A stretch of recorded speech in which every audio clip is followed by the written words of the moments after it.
So in this video, we're going to see a UK-based Donald Trump supporter absolutely fall apart when pressed on Donald Trump and Republican tariffs, as well as Brexit. As usual, let's watch the video in full, and I'm going to give you guys my thoughts towards the end. Paul is in Hookin, Hampshire. Paul, what would you like to say? No, just there's the emotion around this, and name calling, and Trump's this, Trump's that, Trump's the other. I don't know why everybody's so surprised. When he was, going for election, he said he was going to do this. Everybody knew he was going to do it. Everybody kept telling us to ignore what he said and concentrate on what he did. You remember?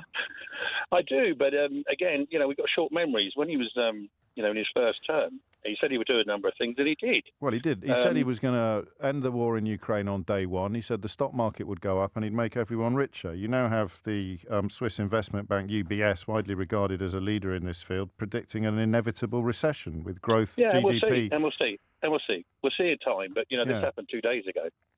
My point's very simple. He said he was going to do this. He's done it. The emotion and the response is quite ridiculous, I think, in terms of, he will want deals. He wants to make a deal with people. This is his way of doing it. No, you don't need to like it. None of us need to like it. But name calling and saying he's this, that, and the other, I just don't think it takes anybody anywhere. You've been a bit woke, Paul. A little bit of name calling, a little bit of mischief, a little bit of fun. It keeps us all honest. I'm the least woke. Keeps the conversation fresh. Least woke bloke in the world. Yeah, I thought you might be. In the world. So, what should Starmer do in this context then? Well, I think the first thing is, it's 10%. I think that was probably better than the UK thought it was going to be. I think... no, it's exactly the same as every other country in the same situation as us. Yeah, except Europe. No, they're not in the same situation as us. They have a different trade balance, a different balance of trade. So any country with a comparable balance of trade to us gets the 10%. There's no special treatment there whatsoever. Okay, so that's where we are. Trump is looking after America. It's his country. It's not our country. I've just said it's going to go into recession. Its own stock market. They've lost $2 trillion. How is that looking after America? No, I will, but you're going to have to address the question of how is a $2 trillion loss overnight looking after America? Well, he's talking 1 day, 2 days. Let's see what it's like in 3 months. Who knows? I don't know, and nor do you.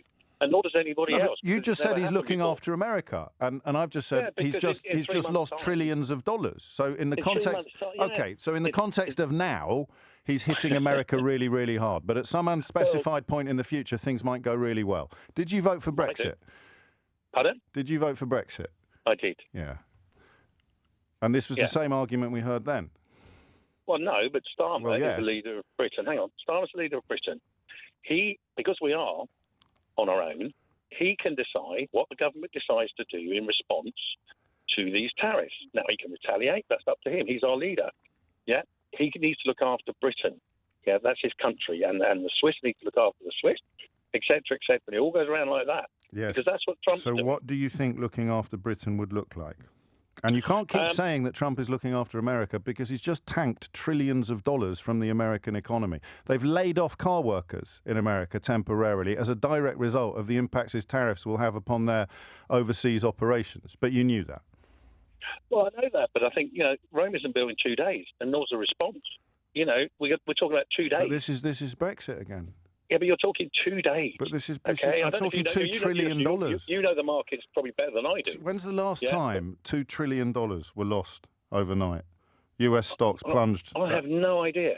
But doesn't it matter, though, to your optimism, especially after your vote for Brexit went so badly? Doesn't this idea of sticking all your eggs in things are going to be great at some unspecified point in the future, haven't you kind of got bored of that yet? I just think people are so surprised by something he said he was going to do. Yeah. And he's done it. Now, the response will be interesting. I think, he prides himself. If people want to call him a narcissist, he prides himself on being the art of the deal. What he wants to do is to negotiate. Well, he didn't write that book. Well, no, I know. You're right. Do you know what happened the last time they brought in tariffs like this? Oh, God, no. I haven't got a clue. But doesn't it matter, Paul? No, because I think that... No, I find conversations like this fascinating. You voted for Brexit. You're making all the same arguments about Brexit. Brexit was an undiluted catastrophe, but this one will go really well. Well, I'm not sure it's a catastrophe, was it? What's your favourite bit? Pardon me? What's your favourite bit? My favourite bit is, well, you've probably got a point, actually. It's about controlling entry and exit from the country. How's that worked out for you? That's probably, you have a point. Yeah, and we could, of course, have controlled it a lot more robustly before you voted for it. So the thing you voted for has been a catastrophe. The reason why you voted for it has got immeasurably worse, but you believed things would be brilliant at some unspecified point in the future, and here you are making exactly the same arguments about Donald Trump. Well, no, what I'm saying is, I think, no, hang on. I have hung on. It's about the people. It's about the people, who are leading, this country. Yeah, and it should be very easy for this country to control its borders. They don't, because the government before and this government are useless. See, I have a theory that everybody who likes Trump and Brexit is obsessed with immigration. And here you are talking about $2 trillion losses that America has taken overnight, saying, hey, wait and see, it might all turn out to be brilliant. But what you really, really care about is immigration. No, I don't. I think I care about it. Why'd you bring it up then? Well, you brought it up. I didn't. No, I didn't. I asked what your favourite bit of Brexit. I asked what your favourite bit of Brexit was. I asked what your favourite bit of Brexit was. I gave you an example. You're right. Yeah, but no. So what is your actual favourite bit of all the things that have happened? Yeah, and Brexit has played out, which is why the parallel is so interesting. So of all the things that have happened, what's your favourite bit? Of Brexit? Yeah. I think just controlling your own laws.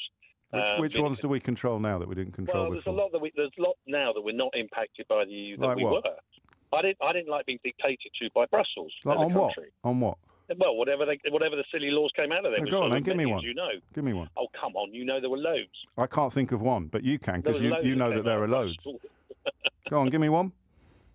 Don't be silly. Give me one law. Out of Brussels, there were loads out of Brussels. Give me one. Why is that funny? Lots. You voted for it. There are lots, and you can't name one. Well, Brussels, we didn't have control of our own laws. For example? I can't think of an example. Well, I'll wait. Pardon me? I'll wait. You'll have a long way. I can't think of an example. No, but you're bound to be able to, because there's loads. Paul just told me. So I'll wait.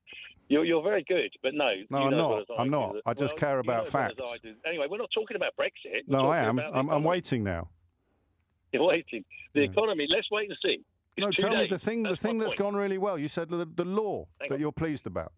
My point is, let's wait and see. I think many countries... I'm waiting to see what law you're going to tell me about. Hang on. Well, we'll negotiate, and Starmer can negotiate for the Britain. Don't change the subject. For Europe. Don't change the subject. Paul. He can negotiate. Paul, time for one of your wry chuckles, I think, Paul, isn't it now? Time for a wry chuckle? I'm still waiting for the law, of which there are loads. Well, one of the great benefits is that now we're in this situation. What about bendy bananas? Now we're in this situation. 3-pin plugs? Can negotiate for Britain. Wrapping your fish and chips in newspaper. What's the law you're happiest that you don't have to obey anymore? In this situation, one of the greatest benefits is that Starmer can just say there aren't any, Paul, because everybody listening knows. Well, this is a great one, isn't it? Go on. What's your law? Example. What's the law? Well, no, hang on. No, I'm not. I've hung on for long enough. What's the law you no longer have to obey that justifies your Brexit vote in 2016? Well, I'll turn it around so answer the question. No, you can't. So you have to ask. No, you can't. Just answer the question. Europe are not going to negotiate for us. We're going to negotiate for ourselves. That's the difference. It's 10:45. So, as per usual, when it comes to any maggot, yes, that is the new term, because I don't want to just call these people MAGA, because MAGA is typically the American, Donald Trump fan base. But as you guys will know, if you follow this channel, we have maggots right here in the UK as well.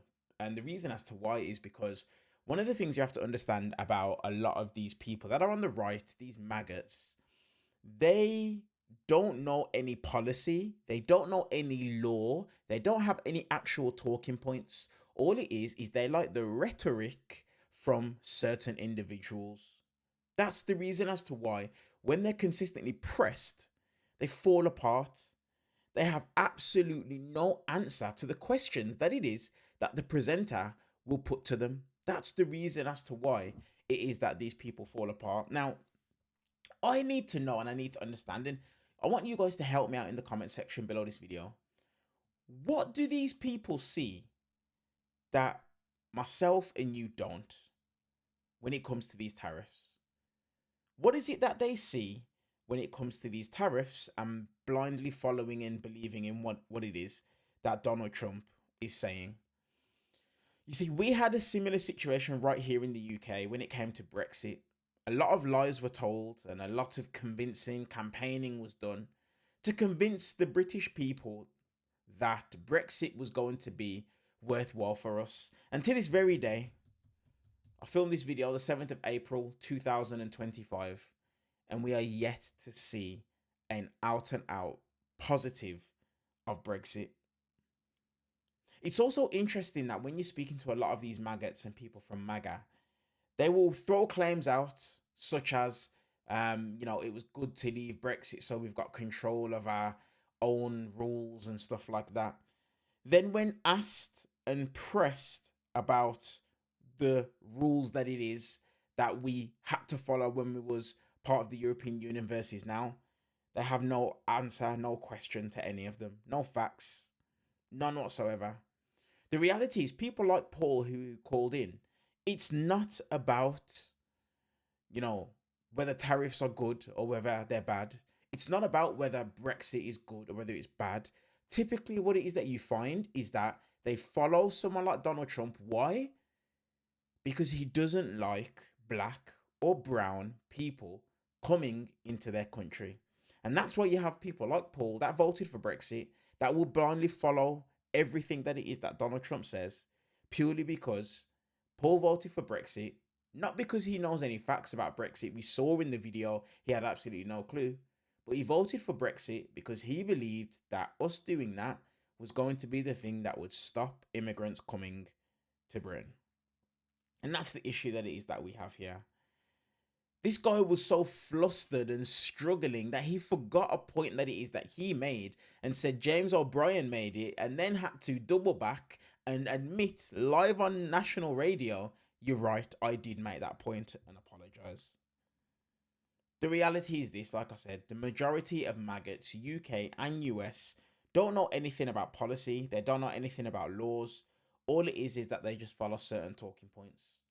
And those talking points are things such as, people need to stop entering our country. People are poisoning the blood of our country. Donald Trump talking point, which I believe it was taken from Adolf Hitler. This is what it is that we're dealing with in the world today.